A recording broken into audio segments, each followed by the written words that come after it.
Okay, here we are. Yep. How are you, Diego? How's this week? Not too bad. Don't have any more basketball on Monday, so I was kind of sad yesterday. But just working on stuff. Working on stuff. Today I had a good leg day where I kind of got up and weight after a while, after some PT stuff. So I'm feeling good. Feeling good to Mm. hit legs, and yeah, my roommate made this really nice creamy chicken pasta vibe with cream cheese or cottage cheese. Pretty good stuff. Was very full after that meal, like an hour and a half ago. So yeah, I'm trying to get the Spurs and the Grizzlies game going on yeah, as you're describing this stuff. But that sounds appetizing. You just made me hungry again just watching it.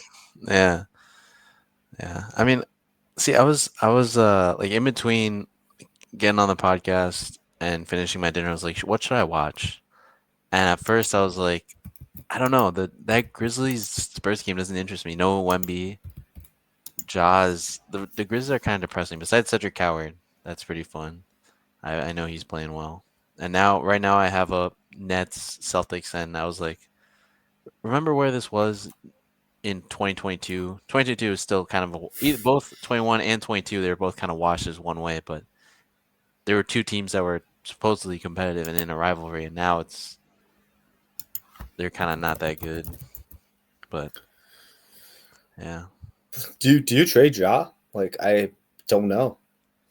like what are you It's even gonna get for Ja? Like that's the big thing. I have no idea, and I think it's just so unusual how this is all worked out. But the Magic and the Warriors game just finished up too. yeah, but was that still that did that end up being a 10-point game? Let me see. 8 point. Yeah, it's just Do you lose your spread? no. I was because I was watching it. That was the first thing I watched, and I was like, this is mid. And then I saw Jimmy Butler get a technical foul, arguing a bit with Suggs, and then Suggs get a technical foul the next play. I'm like, this is kind of mid. Oh, but I have Tristan Da Silva on my fantasy team. That's why I wanted to watch him. But I don't think bro got 15 points. That's I mean, tough. three threes though. That's like with him and Bane. Like they're Yeah. making a difference on that team. You didn't see that really because I'm looking at the box score. Mm-hmm. They accounted for 5 of 8 threes that the Magic God, hit.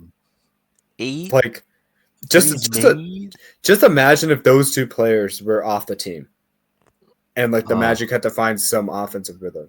Like you look at their wins at like if you could imagine the Magic beating the Warriors with just hitting 8 threes, can you or maybe I gosh. misspoke here. No, it's 8 threes because Jones Nah, had two man. and Carter had one, believe it or not. Yeah, Um, that's. Oh. but just imagine with them and then Banchero once he plays, like that this is going to be Nah. a different offense you got a game plan for in years back because they were very paint dominant last year, Mm-hmm. the year before that, and um, yeah, just looks different. So, all right, Yeah. without further ado, I have an exciting list of players to get through because we haven't met in 2 weeks, and I'm Mm-hmm. really, really, really excited to show this. So, Yeah. um, I I'm probably especially excited because I kind of call this a little bit when talking about the Rockets. I'm like, watch out for this guy because he Yeah. was a top pick, and a little bit because I have him on my fantasy team. I haven't managed my fantasy team well this year, um, Yeah. but let's talk about some Reed Sheppard action here. Yeah, man. Doing well against the Magic. I'm sure you saw the pullback fall away here, um, but he's more than just a role player. I think Kevin Durant's been hyping his praises, but you're seeing they're calling out pick and rolls for him, and he knows how to control the defenders around him. Like he's Yeah. a very like he can run an offense, and I could see him as a point guard having an impact Oh. once he gets the ball. He's Yeah. not hesitant. He's not looking for anybody. He's trying to get into his moves. Oh, I thought he was going definitely to dunk him. it, to be honest. That's Yeah. crazy. Um, but playing off of Shengun, too, he doesn't need to have the ball in his hands. Just understanding spacing, using pick and rolls with the players around him, getting to his shot. Like, he's going to open a lot for this Houston team. So, and that's just filthy. I'm sorry. Yeah. Just really excited to see. where he's at. So just had to shout him out. Like he was a top 3 pick for a reason, and now he's starting to see the skill set come to fruition. And we've seen games against the Bucks where he's having defensive highlights as well. So Yeah. he's fully buying into this culture as well. Yep. And I think the big thing is just we all knew the shot and the skill was the thing he had. I mean, my man shot 50% from deep in college. Now, college is a lot shorter. Maybe he didn't shoot that many shots. It's still 50% from three. That's a crazy amount of skill that in this league is very valuable. And I think the biggest thing is this is something they do with KD as well, is just having Alperen Şengün or even Amen Thompson just cook with KD or Reed Sheppard next to them. That's either a one-on-one matchup for the ball handler or a easy kick out for a three. And that's part of why the Rockets are number one offense of the league. I haven't checked the number. I should check that. But yeah, no, they're dangerous and just Reed Sheppard, Okogie, Tari Eason, all shooting crazy 3-point numbers. So I think it's very interesting. It's a very very good team here. And I don't want to act like it's stupid like this if Durant was on the court because that's not like he just had 35 the other day. Like Yeah, he's really important. But just imagine if they didn't have Durant, like how much better this yeah, team would be if they had I think they would still be a decent offense. Like they wouldn't have the gravitational force that they do with Durant. But just the outside forces and how they're being used, I think, is the big thing. And the confidence they're all playing with. That's when you're seeing yeah. that out of the role players, it's huge. And like in the absence of Van Vliet, like we worried about like how we're gonna get the ball up the court.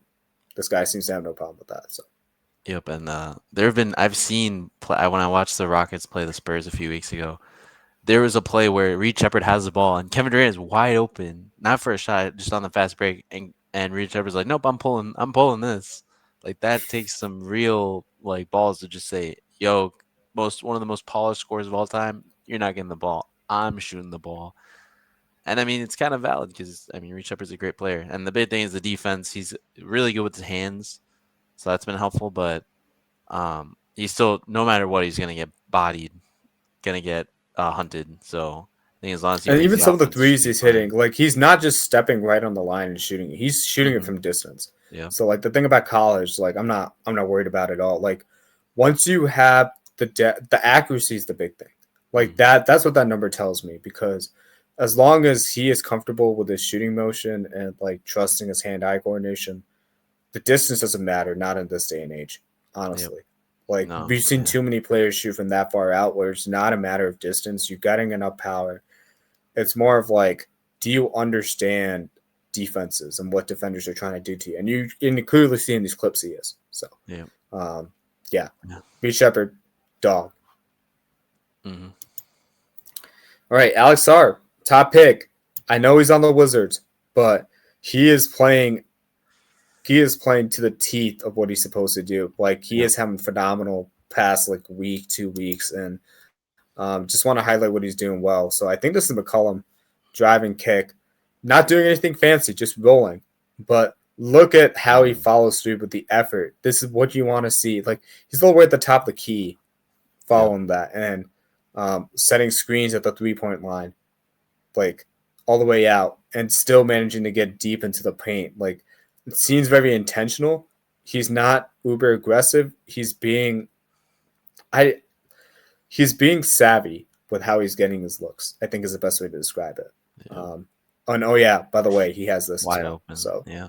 um, yeah, talk to me a little bit about Alex Sarr as you're watching this. I think the big thing is he. One way I've thought of him is he's kind of like a Wemby Jr., where he's 7'2", and he can kind of shoot. A big thing that coming in the league is that he didn't seem strong enough. He didn't play big enough, and especially last year there were some issues with finishing at the rim, and it looks like now he's gotten a lot better at that. And especially at the end of last year, he was really showing some defensive highlights, some really good pick and roll action, and just right here. I mean, that type of length and the skill. I think skill is just so important nowadays. Like you can have the measurables of height, length, athleticism, but if you don't have the skill and the know how, and that's what he's really picked up. And you can't, for people that were kind of saying he was or wasn't playing that good last year. I mean, guy's a rookie. You got to give him some time. And I love, I love being patient with players and getting something back in return. And that's what we got with Alex Sarr, and I think he's going to be great. Great piece. I mean, he should be the guy for them. Besides Keyshawn George. I I think I think he needs more talent around him with the Yeah. Wizards to get more notoriety. This is one of those situations where he's kind of mired on that team, but he is doing a lot of great things. Mm-hmm. The problem is like in this league, you just need to have an outside presence or like a complete defensive identity. And right now, the Wizards don't have either. Like they have McCollum, but they don't. He doesn't command the gravitational force that he did in Portland, and I've never really considered him as like a primary scoring option. Yeah. So Sarr needs to be that, yes, but you also need to get it from an outside presence. So it's like, okay, where is this going to come from? So you mentioned George. I'm not sure how long it's going to take him to get to that level if he ever does, that you need to. So it's like, okay, who are other guys that can reasonably get it? So you want to look at guys on expiring deals, like guys that haven't planned out, like maybe swing for Jonathan Kuminga in a trade or something like that, Yeah. but not with the expect. Like you're trying to build something if you're the Wizards, right? Mm-hmm. So you need to start with like, okay, really really good players, just continue to stack them, and then you get the superstars that come in. So, Yeah. do you take a chance on John Morant? I don't know. I'm just throwing some wild things out there. But if you're the Wizards, you need to collect all this talent, figure out what to do with it. So, um, Yeah. yeah. I'd say they have really good trade pieces in Middleton and McCollum that they could give to a team that might want more cap space if they want to get competitive or if they just want to get better. Some players that'll help them learn a bit more about these guys. I mean, Trey Johnson, great shooter, an excellent IQ guy overall. So you have him, Sarr, and Keyshawn George, three guys that could be your core of this team in the future. Bilal Coulibaly, great defender. I think that even there is a reasonable starting lineup, and it's just figuring out who you want to finish that out, what the rest of your core is. I mean, Corey Kispert, I still believe is on this team. So yeah, we'll see what they get doing, but But you they're mentioned an all these exciting guys. team. They have a lot of potential, right? Yeah. But at some point, you need to flip potential into compete now, right? And that's where you need those veterans. Like they have McCollum now and stuff like that, but they don't have like a Van Vliet or Yeah. looking at the rod, they don't have like a Katie or a Van Vliet where it's like, okay, they played in championship games and Hmm. they've starred in championship games, like whether it's like one or two games itself. Like Alex Caruso would be perfect, Yeah. like on those Wizards type of team to try and like bring them up and get that experience. Like guy like Chris Paul, like these are the guys I'm Yeah. talking about. And you need a swing for the fences of a superstar at some point, right? So Yeah. it's where when do you make that move? You got to look for a team that's massively disappointed. Um, Maybe the Yeah. Celtics get impatient with Jalen Brown. Like he's the perfect guy for the That'd be crazy. Wizards too. Like imagine Jalen Brown with these guys. Like now you're talking. Like I'm not saying they're done yet, but like that's a formidable lineup with having young guys and a guy who's won on a championship level and consistently made it to the conference championship. Like that's what you're looking for if you're the Wizards to try and springboard this because you'll unlock a lot more out of Alex Sarr and these Mhm. other guys seeing these flashes here. Yeah. No, it's definitely interesting. We'll see what they do. Okay. Alrighty. Have some stats for you actually here. Let's see. Really. Um, Stats on yeah. To start Sarr. the season, his 2025, 2026 stats. 18.3 points per game, 8.2 rebounds a game, 3.6 assists, 2.2 blocks per game. Mm. Almost, he's averaging 0.7 steals per game and then shooting 51.9%. So, Yeah, yeah, cooking, to say the least. it's very nice. Alrighty. Also, guy, very Wow. nice. Going back to Wisconsin, Kon Knueppel. I'll kind of full screen this so you see it. Let's rewind this. I think it was playing in the background here. But seeing him Yep. going against AJ Green, another great shooter, beats him True. to the dribble. He's not content with 3-point shooting, being very, very aggressive. You don't really see this out of like a prototype, like an archetype of like Just Kon Knueppel. shooter. You're thinking just shooter, Yep. right? But he's being very aggressive to the hole to start, and Yeah. that's huge. Yep. That's great. And I think that was a big thing. Everyone talking about Kon Knueppel in the draft is just, oh, he's just a shooter, and he's a great shooter. He shot very well, but the IQ on him is amazing. And even aside from that, he is still truly a shooter. I think he's averaging the That was most the threes first like games true per jump game. shot he's taken in this clip. Yeah. Like he's been very, very aggressive. Yep. And he's not huge, but he's kind of stocky. Like he's kind of a bit wider fellow, and he can kind of burrow into the paint. He's not even that athletic, but yeah, just good read, three over Giannis. And I think he's averaging the most 3-pointers made in a per game for a rookie. In NBA history, I saw that tweet. I could be wrong. Uh, Something like that. So that's really big, and he's on track to beat what's his face, Keegan Murray's 3 points made record by a rookie back in 2023 with those light the beam Kings. So yeah, very interesting player. I think I saw another two where it's like, is he the rookie of the year? Oh. Um, yeah, especially with Dylan Harper missing a few games now. It's very interesting. He's got hops on him too.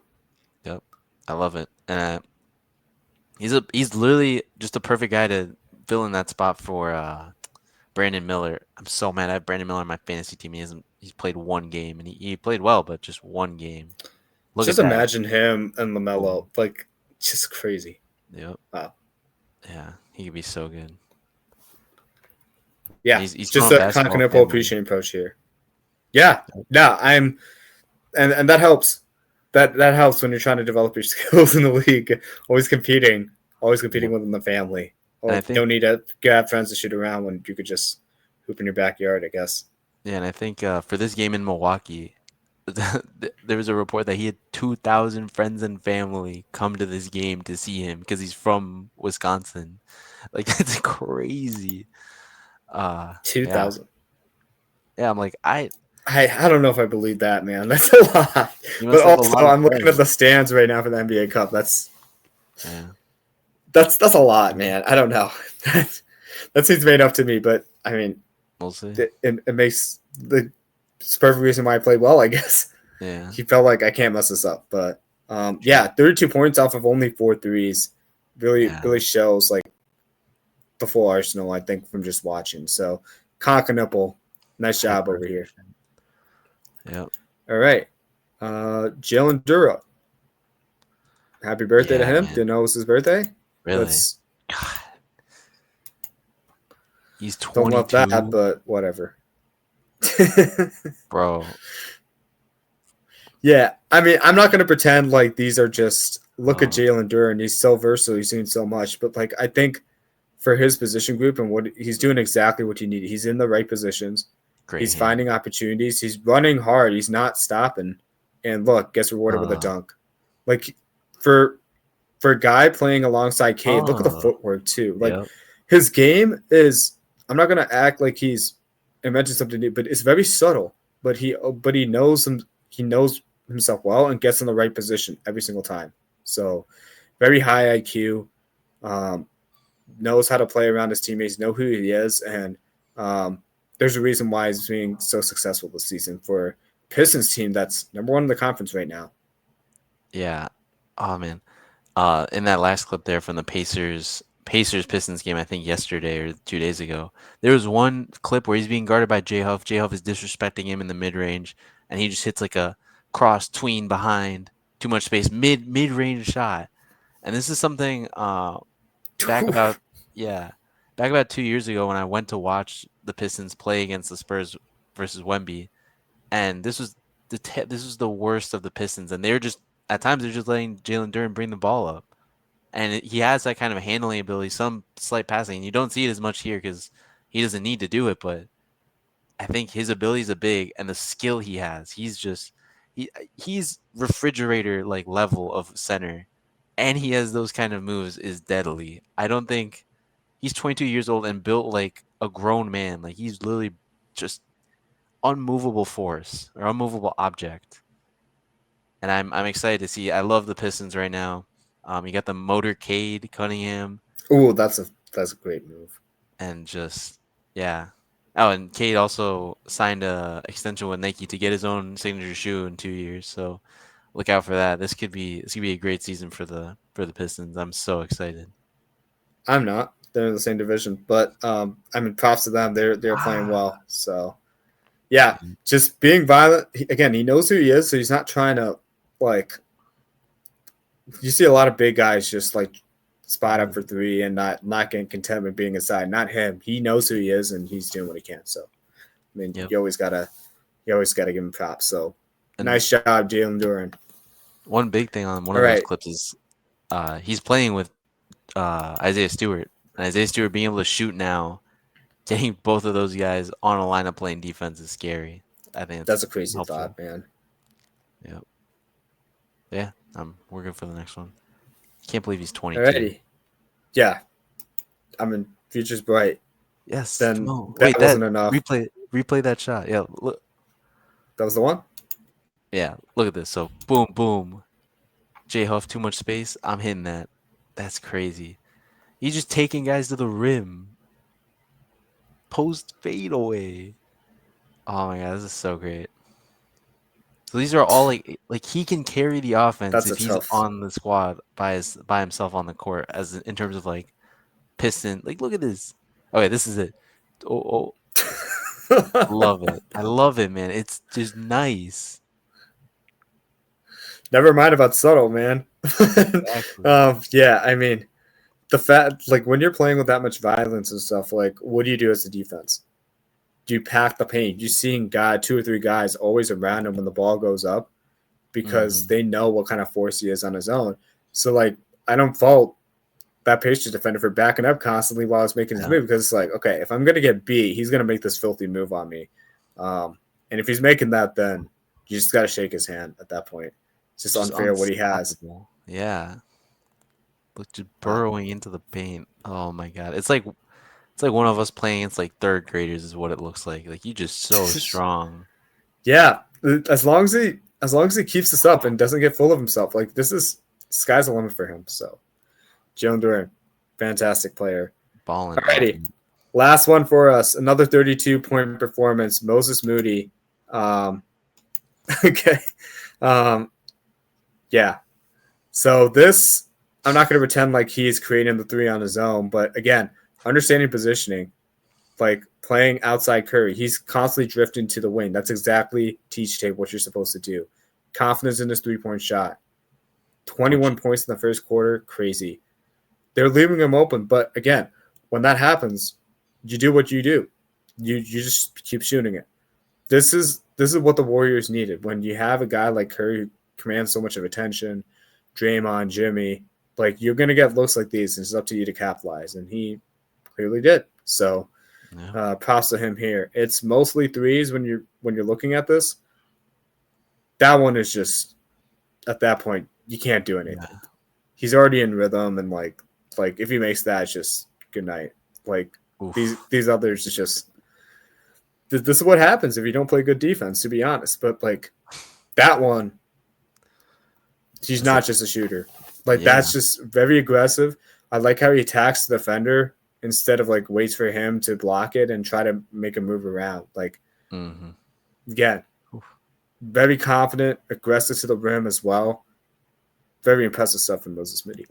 Yeah. I mean, he was pretty good there in his what was a lone year in Arkansas. He's a great player, and I think he landed in the perfect spot. Really, really great opportunity for him to learn, especially as a guy who can shoot well with the greatest shooter of all time. The gravity, the Steph gravity is cannot be overstated. And he's a different type of guy. I love that. And even some of the threes created by Jimmy Butler too, like the Warriors are playing well around each other as well. So Yep. um, Oh, great fit in that offense. and then speaking of Jalen Duren, This is just Pistons. crazy. Yeah, What's up? Pistons just won another game against the Hawks tonight. Big, big, big dubs. I don't know what the. Let me see if I can see how many straight that is. Oh, that's a Central. crazy block. Was that Vassell? Wow. I just want to see schedule. So they 1, 2, 3, 4, 5, 6, 7, 8, 9, 10 game, 11 game win streak with that win tonight for the Pistons. That's Jeez. crazy. For the Who would top have of the thought? East. Another Central Division team Yeah. just going on crazy win streaks to start the season. So, Yeah. um, yeah, 2 years in a Man. row. 2 years in a row. Have the Okay, Bucks. all right. I Mhm. wanna transition to a topic that's probably weird to talk about, but we gotta talk about the Pelicans because I don't know what's going on. I don't know to blame Dumars. I don't know what. Like I liked when Billy Green, but something is going wrong where they're 2-12 right now, and like when you're down by 23 in 8 minutes of the game, like you kind of it's a spot you don't want to be at, like as a team. No, So definitely not. talk to me about like why the Pelicans in this spot. Um, they just hired a new coach. Oh, well, I don't know What if they should we look? hired him, but Wait, hold they on. they're just using they're having James Borrego as the interim coach. And he's played what was it? He played Oh or he no, coached. sorry, I misspoke. I thought they hired Darvin Ham, but Oh, he's kind of the yeah. main person to watch. I I saw don't know where that's gonna go, but I was going with that thinking he was the new head coach.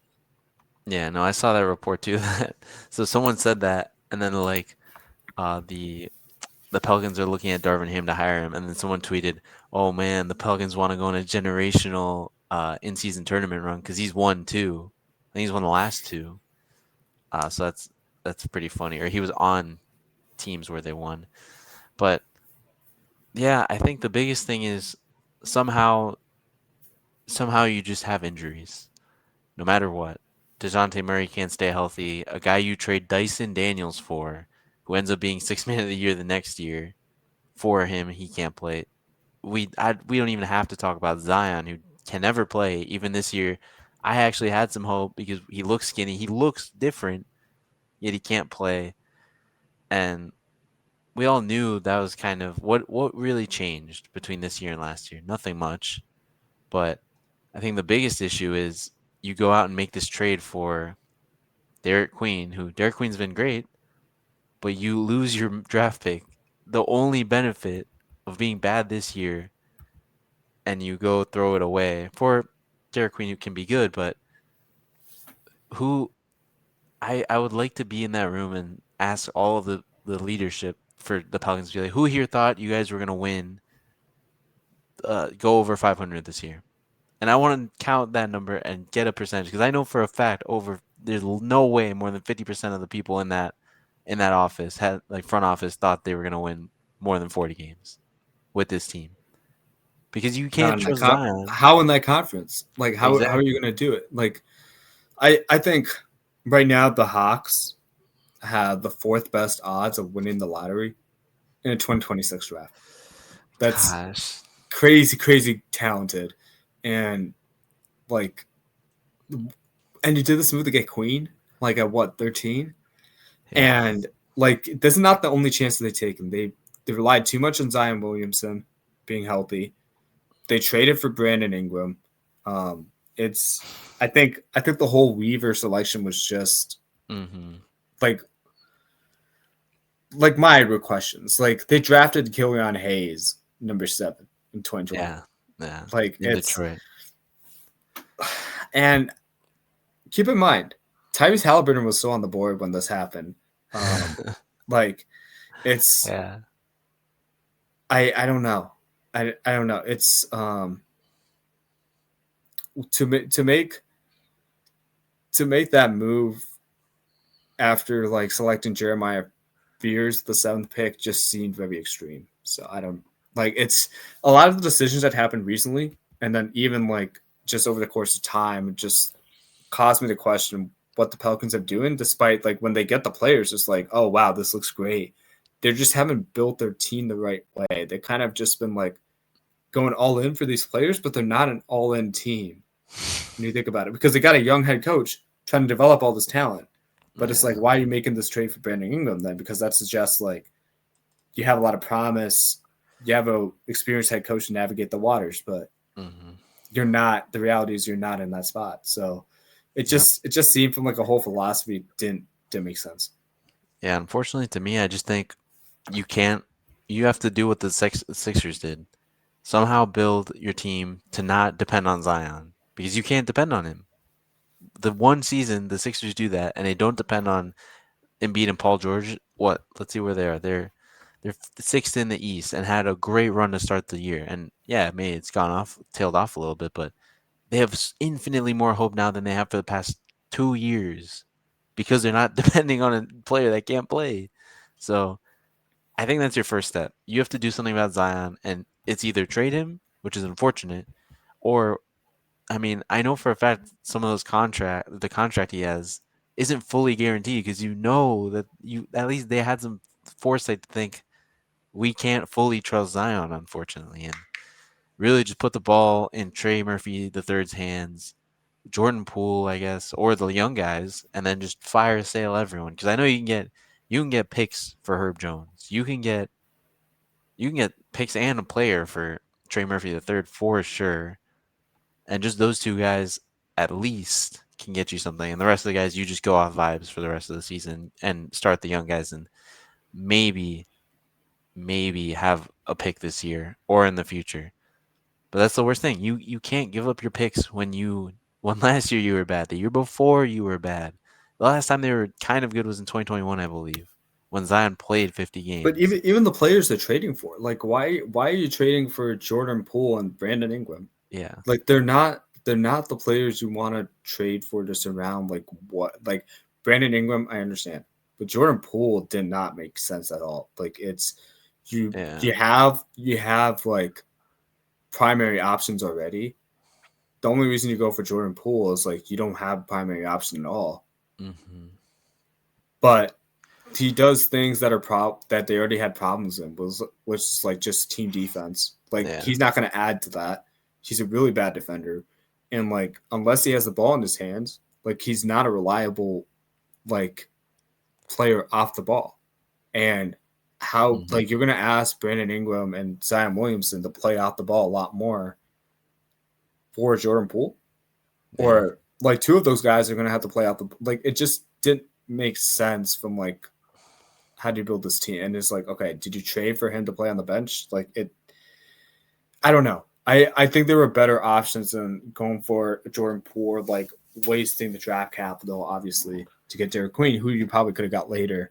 Yeah. And then like some of those, and even some of the talent evaluation, like Weaver had talked about, Hmm. he gets a He's lot of credit for evaluating talent for Oklahoma City, but like even the Detroit, like we just hmm. talked about Jalen Duren and taught like we were talking about Hayes and we were talking about some of these other cats. There wasn't exactly an alignment on those guys throughout the Detroit organization, Yep. but those players ended up getting selected. What does that kind of tell you about the talent evaluator? He's very stubborn and convicted in what he wants to do and doesn't consider the organizational needs. So then it's like, okay, why do you select a guy who's not going to change his ways, even though you have a full team trying to evaluate players? I think it goes beyond just the talent evaluator himself. Willie Green kind of being put in a bad spot, but then like the owner not wanting to fire him because the wives of the owner and the coach are buddy buddy, and it kind of reeks of like not basketball decisions and not trusting the others in the organization when basketball is fully a team centric sport and you got to consider the full team around you. And it's an overarching point to say the Pelicans are kind of directionless, and I don't have confidence that they can get the ship righted unless tearing the whole thing again. Yeah. So so going back to what you said about how Troy Weaver has made these decisions, the big reason the Pistons were so bad in 23-24 and had that losing streak was because they had too many big guys. They had no shooting. So you draft Killian Hayes, a player that can't shoot. Then you draft Isaiah Stewart, which actually turned out going well. You draft JT Thor, who can't really shoot. You draft Luka Garza, who can't really play defense and can kind of shoot, but doesn't really play on the court. And you make you make all these decisions to get big guys, but then lo and behold, well, this was I'm looking at 2021 draft. Of the 4 players they drafted in this year, they only have one being Cade. And so it's just sometimes it makes me sit and think, could I really do much worse than some of these GMs? Because I truly don't think if I had a stats department, like you just have to there's things that have to fit together. And when you say on the Pelicans, you're like, we don't really have a center. We have Yves Misi. He's pretty good. Don't really have anyone else. But we have Zion, and Zion's kind of a center. But you know who I really want? I want Derek Queen. I don't have any picks to get him, but I need to have him. I can't stop myself from doing anything to get him. And it just doesn't make a lot of sense because how would Derek Queen and Zion Williamson play on the same team? And then what do you do with so Yves Missy doesn't matter anymore? And it doesn't make a lot of sense. Jeremiah But you know Fears what's even though, worse? You had Jonas Valanciunas. You had yeah, Steven Adams. You had those guys where they're not superstars. But we just saw like a highlight tape of Jalen Duren like just doing basic things for the majority of the part, but being really good at positioning. Valanciunas and Adams can give you those things. You don't yeah, need to go out and spend so much capital on a center that you probably could have had at your original pick. yeah, But just try to go above and beyond at this point where you're like, oh, now 3-4 years in, we can't trust Zion. Now you can't trust him. You weren't planning about this ahead of time. Like it's yeah, just it doesn't make sense where it's like they're not building continuity within themselves and they're not understanding their team well. Like obviously in the yeah. stats department, you want what you want, but the eye test does matter to some degree because Hmm. in a vacuum, if I was GM and I had Brandon Ingram and Zion, what do I think about? Like Zion, explosive playmaker. Brandon Ingram can get his own shot at any time, needs the ball in his hands. So what do I need around him?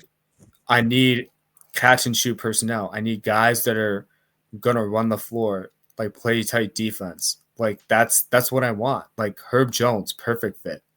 Like Hmm. Trey Murphy can do those things. You need another guy and at least 2 or 3 more of those guys to be able to continue to do that in order to build that culture in. Because now that's a play style where you're like, okay, the players around make sense. But even if you didn't make the trade for Brandon Ingram, you're thinking like, how do I build around Zion? Yeah, Okay, he's an explosive playmaker. How do I get a point guard that can put him in situations to showcase that? Put him in right positions where, like, if we see the defense overplaying him, I can kind of control the floor and divvy it around. So, yep, like, as a GM, you need to know how to look at different facets where it's like, okay, if I have Brandon Ingram and Zion, how does my team building philosophy shift versus if I just have Zion? And if I don't have either now, how do I want this team to build? Like, if I had to move on from Zion and Brandon Ingram, how do I build around Derek Queen and Jeremiah Fears? That's an entirely different conversation than the scenarios I laid out, right? So hmm, it's just if you're just focused on like looking for certain traits as a talent evaluator, but not considering the bigger picture of your team, that's yeah, where you can get caught up where like suddenly your team is hamstrung. It's like they're very limited in what they can do. yep. So I think it's the biggest issue in team building nowadays is who are you maximizing and who are you kind of minimizing by maximizing that guy. So if Zion has the ball, that means Brandon Ingram can't have the ball back way back when. If Zion has the ball, that means Derek Queen can't have the ball. Now that's not a problem because Zion can't play, but yeah, tough stuff to be a Pelicans fan. I was hearing it. I don't know where on a podcast or something. Where like, is are should the NBA get out of New Orleans? Is that like how does New Orleans feel about having such a terrible team for so long and always fumbling on the guys they get? Chris Paul gone after a few years. Anthony Davis great and pretty healthy while he played for him. Gone. They wasted his career. Like Yep. looking at like what it turned into, they completely wasted it. Yep. So Um, okay, yeah. And, I mean, I'm watching San Antonio now, and it's like they're still mhm, competitive even without Wemby. How yeah. is that? Because they have an identity around like Wemby, but also without him too. They're able to morph into those facets. Even the Bulls, once they made the trade for Josh Giddey and they got rid of DeMar and Zach LaVine, how Yep. come they suddenly became fast paced. It's because the personnel changed. They understood with Levine and DeRozan, they're much more ball centric. So the pace is going to inherently slow down. So you don't want guys that can play really, really fast around them. You want guys that can play off of them because they're more of like a half court team. Versus with this Bulls, it's much more free flowing. So you want guys that can read and react, a lot more reactive, that are going to run the floor, play with hard effort and stuff, like good from the 3-point line for your catch and shoot. So as you make these moves, you always want to be adaptable and flexible to what that's going to change. So this is a great segue into the Lakers have been really, really good without LeBron. Reeves especially. We talked about him on the podcast before. Like just having absurd nights as the primary option. And now Luka's back. Luka's playing out of his mind as well. It's like I can go into the stats and all that, but I think the big thing is LeBron is just coming back now. And I don't know if he's playing tonight or if he's playing a couple nights from now. But no, he's in. Oh, he's in? Okay, great. So we'll find out an answer soon enough. But how does he fit with this current team? Because they're rolling right now offensively. You don't want to mess that up. But it's also, you heard LeBron in the press conference being like, I can fit on any team, any situation. And he probably can. He's a basketball's fine. He can find a way. But what does he need to do to fit into this current Lakers team? Yeah, I think it's hard as a LeBron James GOAT, a stinker. I don't know. I'm trying to find the right word for it, but LeBron James acolyte. Anywho, although I think LeBron is still a great player at this stage of his career when he's already 40, I think at some point the best way for him, if he really wants to win a title, is maybe step it back a little. And I'm not saying like not do as much in general, but offensively, become a guy who with his IQ can just attack gaps. Maybe not have the ball in as much as his hands, but be more of a screener, a pick guy who sets the screen, rolls, and then can make that short roll pass, who can score from there. And not only is that better for him to have less responsibility offensively, but it opens up to be a lockdown defender and an almost, I don't know if he's Draymond Green IQ level, but someone that could be that quarterback of the defense and say, oh, switch this, move that, and then be able to react a bit better on that end. This is a guy who's played all 5 positions in the NBA. He's played center a few years ago. This is a guy who knows the game, and I think that would be the best use of him to where the Lakers are right now. They don't need more scoring. They need defense. They need defense and a connection with JJ Redick on what are we doing defensively? How are we locking up? And I think that's the biggest thing for them. They can score out the wazoo. That's not a problem. So I think just being that, I'm not saying it's to clamp down the other team's best player, but help create a defensive system that can become what the Lakers have been missing for years now.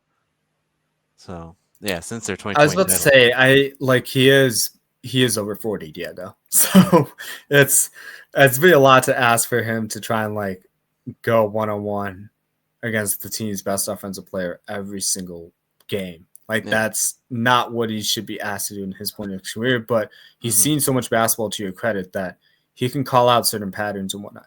I'm watching Jake LaRavia get the looks he's getting on the fast break and stuff, and I'm like, LeBron could easily do this. Like let Luka throw those full court passes. Like the short roll, I love that idea. Because when I'm watching how Luka and Austin are getting their looks, it's with a pick and roll where you have like 2 guys on the opposite side ready to shoot, spaced out. And then you have a shooter on the same side. And you're seeing a lot of these looks, and while Aiden's still in the lineup and Aiden's playing great, you don't want to suddenly swap him with LeBron, right? Because that's gonna mess up the full rhythm of it. So it's like if you're LeBron, like you have to almost be like a strong side, like attacking wing player, even though like, so this would be like where you have the 2 guys kind of spaced out the 3-point line. He needs to be in one of those spots, like ready to do like a baseline cut or whatnot. Like, I think if he's like primarily cutting or like having like a short roll action off a 4-on-3, he could be really, really good because he's a great decision maker.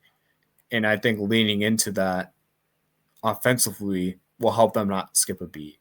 From a defensive standpoint, I think it's getting them to buy into it from where they're getting their offensive looks is going to be key because you want them to complement each other. I think if you try to try to put in an entirely new defensive system, I could see a lot of struggles happen where they're suddenly in shootouts they don't want to be in, and you're asking a lot of Austin Reeves and Luka for like a full 82 game season.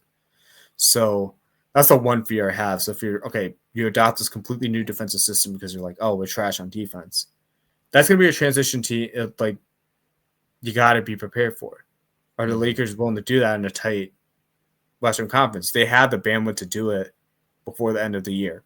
But if this is going to take them until the All-Star game, I would look at it and be like, okay, those are games that could have mattered. So defensive one is kind of where I'm like, okay, how do the Lakers morph it so they can get better in that area? That remains to be seen. Yep. But I think the big thing for LeBron is we don't know exactly what his plan is after this year. It's the first time in his career where he's an impending free agent, where no one knows what's going to happen. Maybe he doesn't even know what's going to happen. And if you still want to play in the NBA, I'm not saying the Lakers won't sign him, but the Lakers aren't his team anymore. It's Luka's team. And any other team he wants to join to maybe win a title, it's going to be really hard for not only the team to want him to be the guy, but also physically for him to be the guy. So if you're trying to go to Cleveland, to, I don't know, there's some other Washington, or the Dallas Mavericks, you got to find the spot, right? And I heard this quote where it was like, I think LeBron said to Luka, when he got to the Lakers, you shouldn't fit in here. You should fit out. You should be Luka and be who you are and do what you need to do. But in this case for LeBron, I mean, you're a 40-year-old GOAT. Like, you've proven all you need to prove. You do not need to fit out right now because your body physically can't take it. If it could, I would say, yeah, let's do it. But it's his time to kind of, and that's what I think. He could play like this for years more if he takes it a bit back. Now, obviously, the greats don't want to kind of be seen as with the Kane type of deal, as they're not the same guy they used to be, and now it's way back, not as good as it once was, but just an option there. And I think if he wants to extend his career multiple years, that's what he has to do, and he could be successful doing it. Yeah. It remains to be seen. Maybe tonight provides some answers, but it's an interesting dilemma the Lakers are in, where it's like you can't move on from LeBron mid-season, can you? Like that would just cause a firestorm. But if they're playing this well, like I don't know, they're kind of in a good problem to have. But when you got the top three options that you do, it's gonna be a hard team to beat. But until you prove you can beat that team down in Oklahoma, it might not matter. So I don't think anyone can. We'll see. All right, Diego. That wraps it up for me. Do you have anything you want to talk to the viewers about before we let them go? I guess I did. I have made a YouTube channel where currently I'm going to be talking more about Illinois basketball. Wait, keep getting this wrong. Illinois basketball. And it's called The Basketball of It All YouTube channel. It's very fun. We have one video on about Illinois versus what was it called? Texas Tech. Really great game. Tomorrow they're playing Alabama.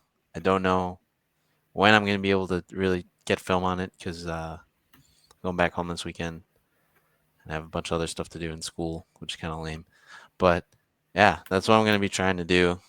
It's just fun to talk to the game. Like I'm talking to someone and I'm whispering sweet nothings to the game. Anyway, yeah. So if you want to learn more about college ball, it's pretty fun. But yeah, that's kind of it there. Mavs did fire Nico. I have more hope for my franchise now. Tank Commander. We didn't even talk about that. I should have given you your own segment, but no, it's okay. All I have to say is Tank Commander reporting for duty, sir. I'm ready for the tank. Darren Peterson or Cam Boozer can't know. I guess Darren Peterson would. Mark Cuban? Is he come back? Yeah, I mean, like, you got to come back after this. Like, you can't trust the Mavs. Make their own decisions, but we'll see. Yeah, guys, go ahead and follow The Basketball of It All. you've seen Diego on this channel. He's great at breaking down film and providing great analysis. So, yeah, he's going to kill it out there. And until then, follow us on Instagram at amon.a.mission. Full YouTube videos are Amon a Mission, 3 words long. If you guys have thoughts or like players you want us to recap or study, we're happy to do that next week. And until then, see you later. See you.